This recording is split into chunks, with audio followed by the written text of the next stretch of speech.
Kevin and Mike are here to give you great news. Nice. Welcome back to another episode of Great News with Kevin and Mike. I'm Kevin Ryder. This is Mike Catherwood. Yes, hello. Great news. Boom. Right. Pow. I mean, we need to say more than that, but... Yeah, 45 minutes past the hour. Pow. Bang.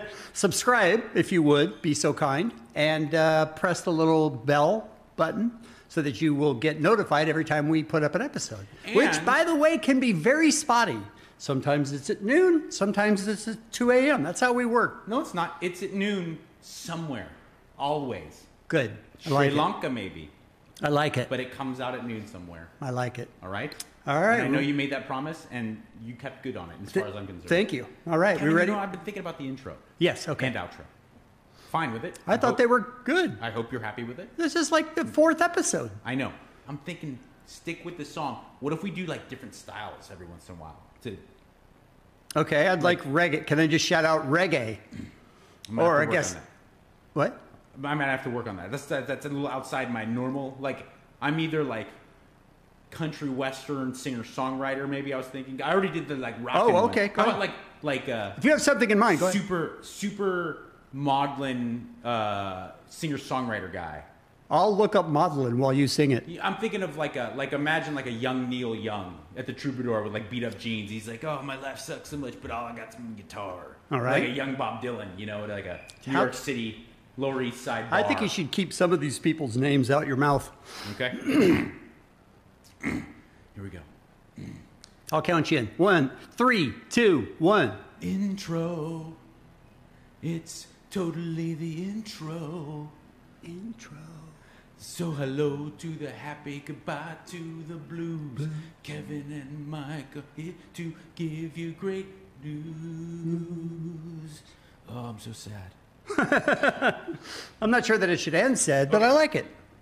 I'm not saying the song's sad. I'm saying he's the sad man. This is a podcast that we are doing of all great news because there's so much negativity everywhere else. So all we do is positive stories. We're like PR people for the positive. We're a PR campaign for the good. Correct. Last year, as everyone knows, sucked. And there was a kindergarten teacher who had maybe worse luck than most of us. I mean, it was really difficult economically. People were getting sick and dying, not being able to visit their friends. This teacher lost his job and then lost a member of his family. And here's the story.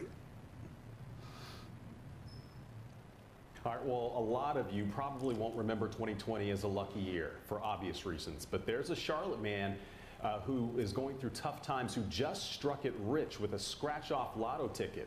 WCNC Charlotte's Chloe Leshner has the story from the Lucky gas station in Northwest Charlotte.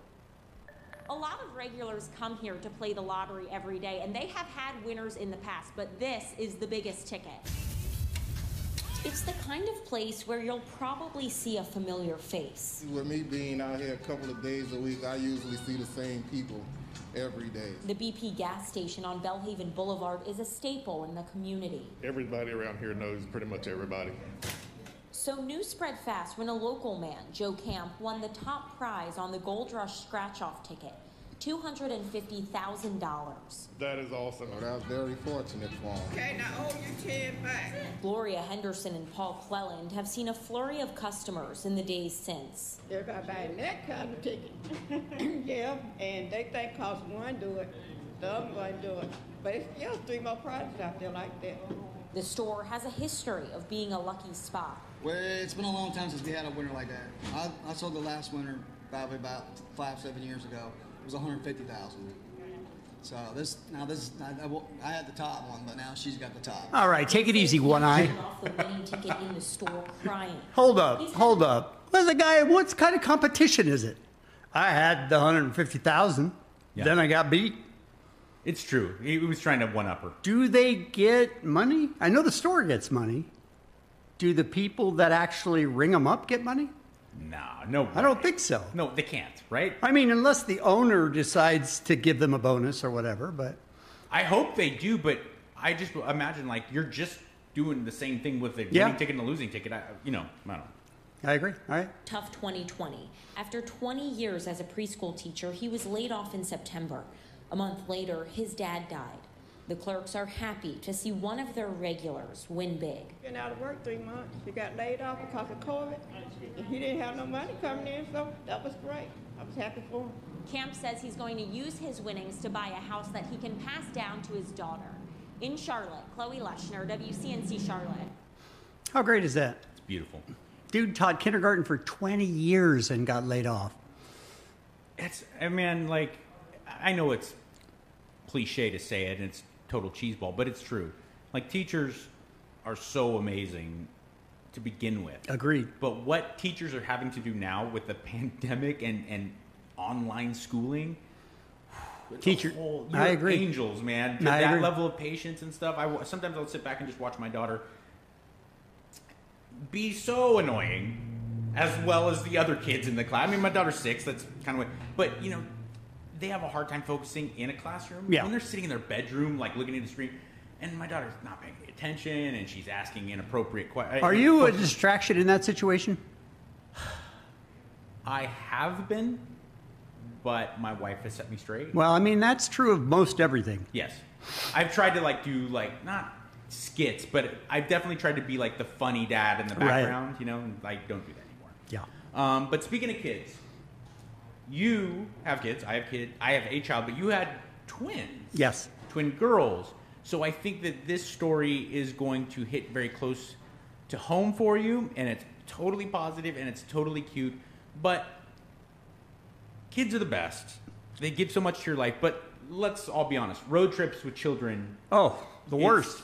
The worst. The worst. I remember the one that my parents took us on. Yeah. 3 boys in the back seat. And to this day, I asked my mom, what were you thinking? Why would you take us on a road trip? Because you want to have the great experiences, but then you get like 30 minutes in and you're Yes. like, what have I Yes. done? What have I done? Hey, get your feet off me.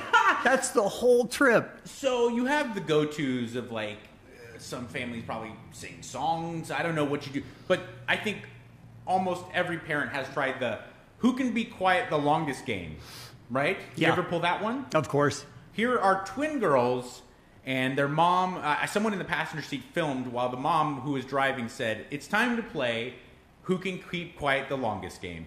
Here we go. Hey girls, we're gonna have a contest. Who can be quiet the longest? Me. Okay, I guess. Hey girls, we're gonna have a contest. Who can be quiet the longest? Let's go. Ready? 1, 2, 3, 4. Okay, I guess. I love her. I love her so much. She's not even in to try. I'm not even going to try.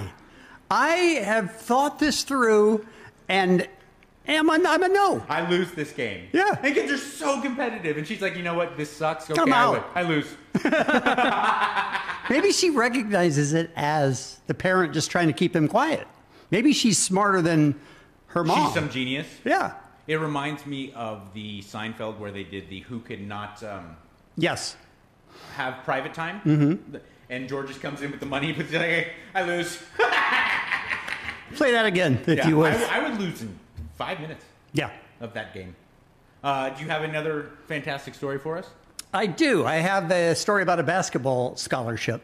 There's a kid who he had a rough year last year like everybody else. Sure. He was working because his dad and his mom were not, and he didn't have a scholarship. So he just walked High school on. kid. College kid. Dude. So he's supporting his family. College or high school? Well, I would imagine if he was in high school getting a scholarship to college is my guess. Right? Look, the honest truth is I don't know. Let's Okay, either way. but let's watch the video. Let's imagine that someone of that age is supporting his family. Yes. And that's and not getting money to play basketball. He's not a scholarship.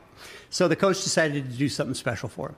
Oklahoma State basketball player D. Mitchell, well, he's been a walk-on player, not a scholarship athlete, so he stocks produce at a Walmart to help pay for school. Well, this weekend, his coach, Mike Boynton, he decided to surprise the college junior right there at his job at Walmart while his teammates and mom, well, they watched on a Zoom call. He's done so much for our program.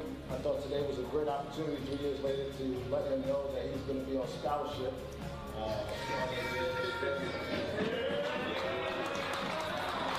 All right, hold it right there. Hold it right there. You can tell the relief that came over that kid. That kid is supporting his family. He's feeling it. His coach comes and says, I'm going to give you a scholarship to play basketball. You can just see the years of hard work. And if you're the guy supporting your family at college age, you have to think that he's so consumed with making it through the now, right, that he doesn't have the luxury that almost all college kids should have of thinking of his own future. Yeah. I get to go to college. This is fucking amazing, and I get to play basketball. And so he's probably so wrapped up in, man, how am I going to get my family through today? That to have that, not only the relief, the financial relief of now, but to think like, oh my gosh, I can breathe. I can go and build my life. Yes, too. I think it's emotional relief to know that, hey, I actually can live my life now along with my parents. Yeah, it's beautiful. So it's beautiful. Let's finish it.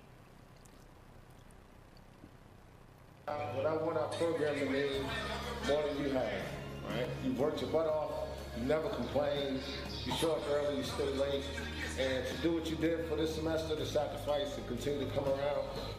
Oh, that is so wonderful. D. Mitchell. That just made overwhelmed by the scholarship surprise. He almost had to quit the team last year when his mom lost her own job because of the pandemic, and he had to start working full time. Oh, that gives me chills. That's what the Morning Boost is all about. All the best to his family. That's beautiful, man. I'm really glad you selected that story. That really does make me feel good. And by the way, the coach said he shows up early, stays late, never complains. That guy had stuff to complain about, and he didn't. If there's one, I hate to even point it out, but if we can look at the bright side of 2020 in some way. It ended. That's but one. Also, I think for a lot of us, it rearranged the way we value certain things. Because of struggle, we got to get back to realizing what really matters. And that kid lived in what really matters. You know what I'm saying? Like, in 20 years, if you're hiring somewhere, that's the guy you want on your team. Yeah, I agree. Because he knows how to live his life to the fullest. You know, he doesn't fall asleep at and night. work hard and show up early and stay late and compartmentalize all of that pressure. Right. Because, look, that's amazing. I'm guilty of it. When things are really good, I think because of, like, we're still just animals, human beings, our brain, our instinctive brain starts to, like, search for things for us to be upset about that aren't real. And that kid never had to deal with that. No, that's true. Reality was constantly just smashing him in the face. Here's a man, 53 years old, Keith Walker. He lives in Atlanta, Georgia. He has been homeless since he was 13 years old. Wow. This man has been living on the streets. How old is he now? 53. Wow. 40 years of his life have been without a home. So this guy definitely has a different understanding of what life is than the rest of us. He is going to the W Underdogs facility, which is a piece of a larger homeless shelter and rehabilitation facility. The W Underdogs facility is an area there within that homeless facility that uses dogs as therapy for homeless people to help develop them to have some sense of happiness and meaning. And there he is with one of the employees there with his pit bull. And he was walking in to pick up his dog, and he sees that an electrical fire has caught the place on fire. Oh, man. And when I say caught the place on fire, I don't know if we have a picture of oh, there it is. Wow. The building was, by all accounts, from witnesses, completely engulfed. Like, you have to have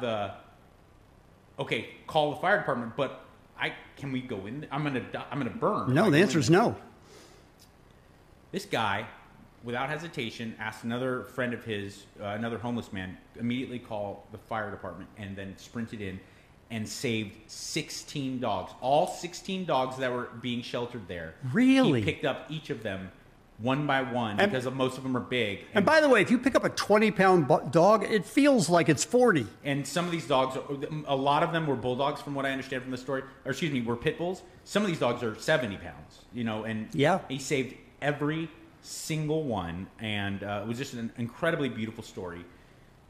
On top of that, the added little gift wrap of goodness is that subsequently, people saw this story on the Atlanta local news and started donating to him, to the homeless to the man, guy. Wow! To help with him, and he's received so many donations that the W Underdogs facility has had to go online and to say, "Thank you. This is beautiful. If you want to donate, keep it coming." But his mental illness is very multifaceted, so we're doing the best we can with making sure that he can handle this money properly, and that it doesn't, necessarily either go to waste, or someone doesn't exploit him for it. So, wow. But it just goes to show that on top of someone being inspired to do something very good, that subsequently it daisy chained like it often does, and it created even more goodness amongst other people. So there you go. That's my second story for you. All right, I'm going to try and read this story. Okay. You're going to have to I love it when you read. You're going to have to give me a minute. Okay. Oh, actually, a friend of ours wanted to say hello. Oh. I'm glad you're glad I messed up so that we have time to talk to a friend of ours? That we had some opportunity to say hello to our friend here. Let me go find him. Okay. We do have various friends stop. Hey, Rudy! What's up, Doc? Hey, how's it going? Hey, my life's good. I got my job. We went back to work. The county allowed oh, really? Jamba Juice to go back to business. So I'm back. I'm earning money. That's good. Are you in management at the Jamba Juice? I am now.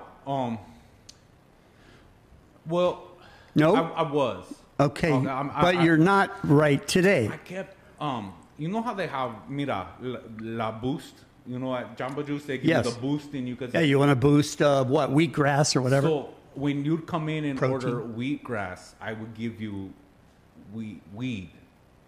So I had a little side business. Oh. And where's your Jamba Juice? Well, it's in Pacoima. Mm-hmm. So you still work there? I do. I can hook it up, Doc. Okay. But I got demoted because of this. So now I'm not managing. Pero I see. I see like management again. Okay. On my horizon. I just had a couple of questions for you. How come my grandma, my abuelita, when she talks about my job, she says Yamba juice, pero when she says juice, she says juice. Right. Not Yamba juice. She says Yamba juice. And I was curious, like, why she would do that. I don't know why she would do that. I've been thinking. Yamba juice. How come you bake cookies, pero you cook bacon? I don't know. Have you ever thought about that? No, I don't. This is not the way my mind works. You know what I was thinking about, Doc? Is this conspiracy or what? Illuminati. Red pill, open your mind. How come there's no AIDS in lemonade? That's an awful question. Right? Yes.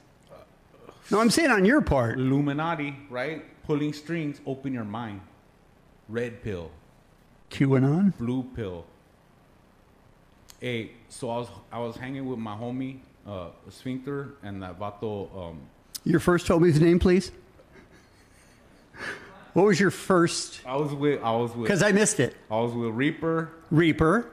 Mud. Sphincter. Did you say Sphincter? Sphincter. That's his homie, nickname? Yeah, that's my homie Sphincter. The homie Han Cholo. The homie I was with Push Broom. Push Broom. I was with the vato Push Broom. He's my favorite. Okay, and my grandma was there, and we were watching Raiders a couple weekends ago, and we were blazing. Right. Your grandma blazes? No, she was sitting there. Okay. In fact, she was asleep. But we were in her little room, and we were watching, and we were blazing, and the whole fucking room was like a fog machine, Right. And my grandma, I went over. I was like, "Grandma, we're gonna go to get something to eat or something," and she was like, "Fucking like that, right?" So I was like, shit, I killed my grandma, with chronic. But then I was thinking, like, if we take her body, like, we get a Bernie's or something, just throw it. We could go park at handicap, and we could get a discount at Denny's. So we did that. I'm sorry? You did that? Yeah, my friend Sphincter put his locks on her, his shades, and she was just in the back like this. And so the moral of the story is that she came back. We were driving home. She wasn't dead. No, she had we were in the cutlass like this, and then she goes, "Ah!" Like I'm like, oh fuck, and we're like, oh, your grandma's a zombie, fool. That's what they were saying to me. But then she was alive. What I'm saying is, listen, children. Senior citizens can't process modern chronic because it's too advanced. So do your part and smoke weed away from old people. I think that's some good advice. That's great news. Peace out, buddy. All right, I need to... Where are we at time-wise? 20 minutes. Okay. Whatever happened with Rudy's vagina candle? I think he gave it up. This is what happened. His wife was This is what happened to my story. What was the story about? I can find it for you. It's the baker that goes on a hunger strike. Hang on. Oh, the French dude. Yeah. I can find it for you, dude. Oh, I am not going to eat. Here's what's going to happen is I'm going to say, I have a story, but I can't say most of the words. So will you take a run at telling the story? Absolutely. Okay. I'll tell it in his voice if you like. Okay, here we go. I found the picture. French baker's hunger strike saves apprentice from deportation? Yes. Holy mackerel. Fucking worked. So Pierre said to Jean-Baptiste, he said, I am going to be deported. And he said, I cannot have you be deported. You are my favorite apprentice. You make the best bread. You make the best croissant. You make the best pierogies. And then, so he said, what are you going to do, Jean? And he said, listen, Jean-Baptiste, I am going to stop eating. And he said, you are a Frenchman. You cannot stop eating. You must have many mistresses. And I mean, this guy can stop eating for a couple days. The truth is, you are very fat for a Frenchman. He said, I know, Jean-Baptiste. That's why we killed two birds with one stone. And he said, yes, you will lose weight. I will stay in this country. And then he went on a hunger strike for 28 days. 11 days. 11 days. And I lost so much weight. And you get to stay in Gay Paris. Let us dance amongst the streets of Rue de Champlain. Where was the kid from, though? Where did the kid come from when he was 16? Cameroon. No, he came from he came across on the Mediterranean Sea on an inflatable boat. Right? As long as you're 16 in France, you're protected. But as soon as you turn 18, go back home. That's kind of... So this guy, that's what guy that needs to do this more often thought is, hey, I'm going to go on a hunger strike and make sure that he can stay here.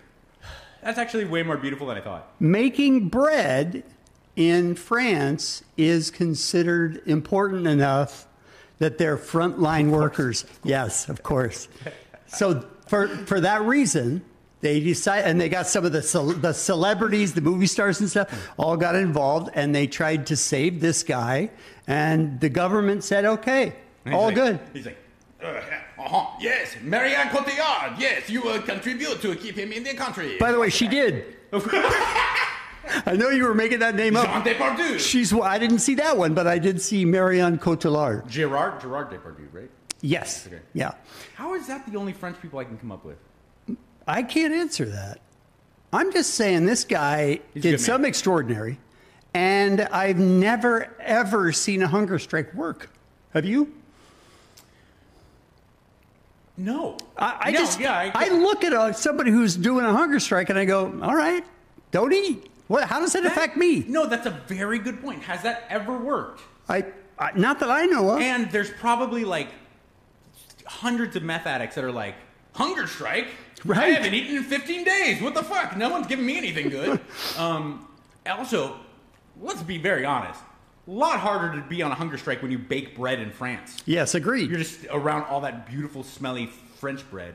And pizza, and that guy's pretty cool, and he actually accomplished it. Which is, they started an online campaign, and then the celebrities came in, and they got the attention of the government, and it worked, and the kid gets to stay in France. My favorite thing about this story, actually, no, I don't want to say the best part is that this human was so giving and so thoughtful, and that celebrities came together. Everybody came together to keep this young child in the country. It is actually very beautiful, and if you think, I don't know what country he came from, but if he came on a fucking rubber raft or an inflatable raft over the Mediterranean Sea, yes, he's probably better off in France. He came from West Africa. Okay, so he probably came from either a war-torn or great poverty. He was fleeing for a reason. He's probably better off in France. Awesome. That's amazing. The next best thing is that French people consider bread baking like an essential job. Yes, that's front line for them. You are a refugee? Yes, I am. What do you do? I'm a brain surgeon. You go back to your country. Fuck you. What do you do? I bake bread. Fantastic. You must stay here. You are either a winemaker, you make bread, or you have mistresses. That is all we really need in this country. I feel like they put this guy, he gets the vaccine before the ER doctors in France. Oh, yeah. Before the president. Yeah. Yeah. Because they need their bread. But that's an inspiring story that he went to that much trouble, ended up in the hospital because of it, and got the kid to stay. 11 days is no joke. Right. 11 days is no joke. But when I first saw the story, I was like, I don't care, don't eat. How does it affect me? No, because you're right. Every angry vegan college student online who's like, I'm going on a hunger strike because I don't agree with Ben Folds 5 playing 2 nights in a row. It never, ever works. But good for him. What's the longest you've ever gone without eating? Like 3 hours? I had COVID. Oh, okay. For over the holidays, and I probably went for a cup 2 or 3 days. That's it. When you think about it, that's still rough. Yeah, but that's because I was sick, so I didn't you want weren't it. Hungry. Yeah. But this guy stayed 11 days is a long, long time, and he's still overweight. This is the after picture. Fat. I don't know if it is or not. No. He looks like, who does he look like? Jim Norton a little bit. He does look like Jim Norton. Like a beefier. He looks like he ate Jim Norton. He ate Jim Norton. Do you have any more slogans for our show? Because I know that you were working on some tremendous slogans for our show. And you came up with a couple good ones. Unfortunately, already taken. Well, the first one was chicken soup for the soul, because I thought that's what this show does. Taken. Yes, but good. Okay. And the second one, I thought, soul men. And you Also said good. that's taken. Yes. And so then I was thinking, maybe we just call ourselves Soul. But spell it like Korea? S-O-U-L. Recently, a movie, very big on Netflix, with a Pixar film. It's very good, Soul. I don't know. Is in the title? So what? It's the title. We just used the word soul, Yeah. S-O-U-L. Yeah, that's the title of the movie. So we can't use that one either? No. You're making this really hard. I know, I'm sorry. Because you are coming up with some Thank you. incredibly good ones. Thank you.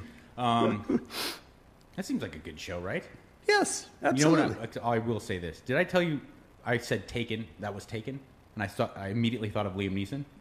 No. Did I tell you my Liam Neeson story? No. So I'm at the Toronto Film Festival. I was working for Access Hollywood. Same. I'm on the red carpet. Right. Liam Neeson is promoting that movie.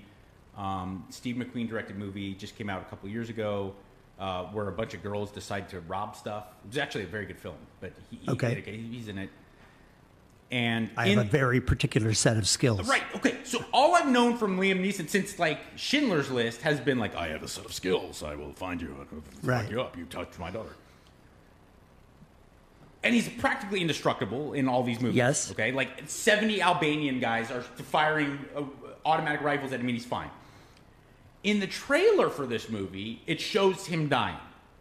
In the trailer? In the trailer for this movie. So I was like, this is a relevant question, I think. I'm not used to seeing Liam. So he comes down the red carpet. This is what you're used to. Yes. You're used to him with the gun. He's 6'6". Yeah. Probably. I mean, he's a huge man. And he's very intimidating. He has that voice, and he carries himself as a very intimidating guy. And I go, hey, Mr. Neeson. And he's a pleasure to talk to you. Nice to meet you. And I go, yes, nice to meet you as well. I was surprised to see that you die in this movie. I didn't know you were capable of dying in films. And he takes a step back and looks at me and goes, what did you say? And I said, it was in the trailer. Yeah. And I go, I'm not. And before I could finish he goes, I'm not even going to dignify that with a response. You watch your mouth. He's like, you're lucky I don't take you outside. True anger? Was pointing his finger in my face, and again, he's this tall, and he's like, you're lucky I don't teach you some respect. He's like, you're a disrespectful person, and he walks away. And I look at his publicist, and she looks at me, and I'm like, I don't know. I look around at the producer from Access Hollywood, and he's like, dude, I don't know what happened. So like 30 seconds goes by, and I'm talking to Michelle Rodriguez. He walks back towards me. And he's standing behind her. With a knife? And I'm like, dude, he's going to... am I going to have to fight Liam Neeson? Finish my interview with her, and he walks right up. He puts his hand on my shoulder. He goes, I'm very sorry. I misheard you. I'm very sorry, and I apologize. I shouldn't have reacted that way. I hope you can accept my apology. I was like, yeah, of course, absolutely. And he's like, you have a good night. Under what circumstances would anyone say, you know what? No. I'm going to hold this against you forever. But... From that, and then probably like 2017. From that point on, I've still been like, what did he think I said? Why didn't you ask him that? I was flustered by the whole thing. Of course. It was all crazy. I come home and I talk to my wife, and she's like, wow, that is strange. I don't know. Maybe, she goes, maybe, his wife in real life died in very strange circumstances. Remember, she died in a skiing accident. Oh. Where she hit a tree, and then she was fine, and then like 2 days later, there was bleeding in her brain, and she died. Maybe he thought you were... That's the kind of reaction, if he thought you were talking about his wife, that reaction makes sense. On a red carpet, as a really well-known, famous star, he was willing to break the facade to threaten me. He thought I said something really bad. Yeah. And I still, to this day, I have no idea. Wow. That's all. That's my Liam Neeson story. I mean, it's kind of an anticlimactic ending, but I'm just saying. Yeah. You ready for the outro? Yeah. Well, I guess it would have been better if he hit me. Yeah. Way better. You know that, right? Jose Canseco punked me. That's the ending of the story. Okay. I was like, hey, dude, on the red carpet. I was like, hey, what's it like being a big snitch? Do you have a hard time looking yourself in the mirror? And he's like, he grabbed me by the lapel of my jacket and yanked me into the fence. And he brought me into his face, and I could feel how helpless I was because this giant man. And he's like, you want to say that again to my face? I was like, no, I don't. And then he walked away. He punked me. Outro! Yeah, you know what I'm talking about, bro! Yeah, you said hello to the happy, goodbye to the blues. Kevin and Mike, we gave you all the great news.